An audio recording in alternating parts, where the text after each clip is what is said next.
Korupsi merupakan tindakan kriminal yang dapat menghancurkan sebuah bangsa. Banyaknya kasus korupsi yang terjadi di setiap negara membuat kerugian yang amat besar bagi rakyat di negara tersebut. Karena itulah untuk memberantas korupsi dibutuhkan tindakan tegas seorang presiden sebagai pemimpin negara untuk menumpas para koruptor. Dan berikut 7 presiden di dunia pembasmi korupsi versi on the spot.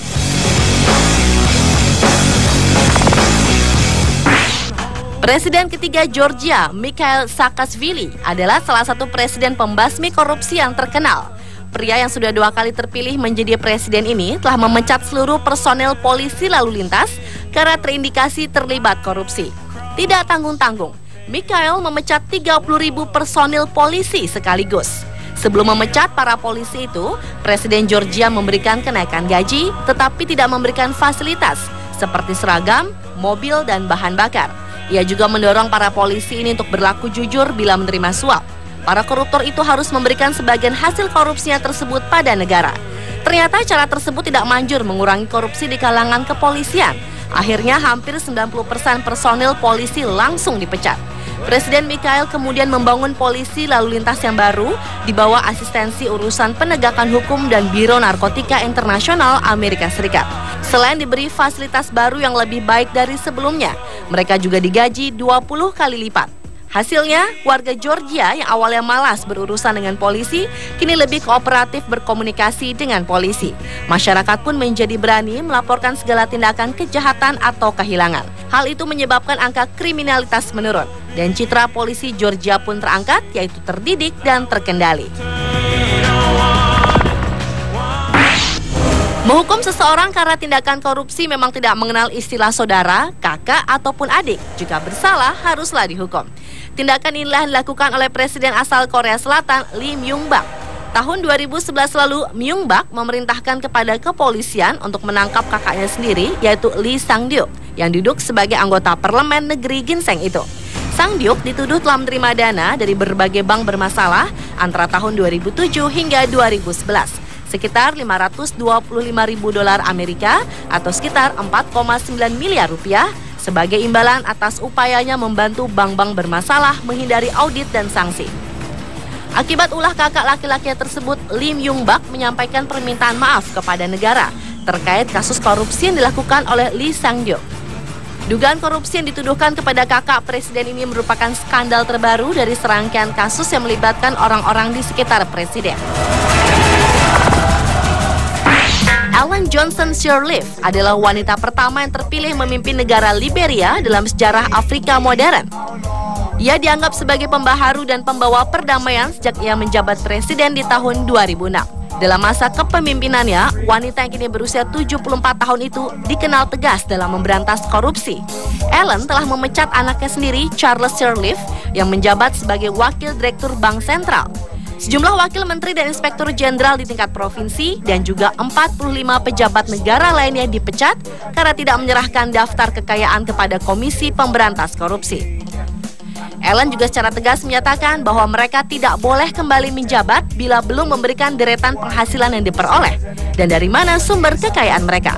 Hal itu dilakukan sang presiden sebagai pernyataan perang melawan korupsi.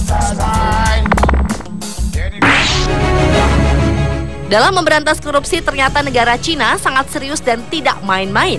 Hal inilah diterapkan oleh Presiden Cina Hu Jintao. Sejak terpilih menjadi presiden di tahun 2002, Jintao telah menyiapkan 1.000 peti mati untuk para koruptor dan 1 peti mati untuk dirinya jika terbukti melakukan korupsi. Sebuah janji dinilai sangat berani, karena negeri tirai bambu ini memang menjatuhkan hukuman mati kepada para pelaku korupsi. Bukan hanya peti mati, nama-nama dan gambar pejabat yang korupsi dipajang dalam sebuah pameran di Beijing. Bahkan warganya juga dididik agar membenci koruptor melalui game online, di mana para pejabat yang korupsi itu disiksa di game online tersebut. Sepanjang tahun 2004, pemerintah Jintao telah menghukum sebanyak 164.000 lebih anggota partai karena menguras uang negara, lebih dari ratusan juta dolar Amerika. Menurut Jintao, perang melawan korupsi adalah sebuah perjuangan panjang, rumit, dan susah. Karena praktek korupsi hampir terjadi di seluruh tingkatan birokrasi Cina. Dan untuk memberantasnya dibutuhkan niat yang kuat dan keteguhan hati. Beralih ke presiden berikutnya, yaitu Felipe Calderón asal Meksiko. Presiden yang akan segera mengakhiri masa jabatannya ini dikenal dengan ketegasannya dalam hal memberantas korupsi. Sebanyak 3.200 anggota polisi Meksiko dipecat karena tidak bertugas dengan baik terkait dengan kasus korupsi atau karena melakukan kejahatan terorganisasi. Bahkan sejak tahun 2010, lebih dari 4.500 anggota polisi sudah dipecat dari jabatannya. Langkah Presiden Calderon tidak berhenti sampai di situ.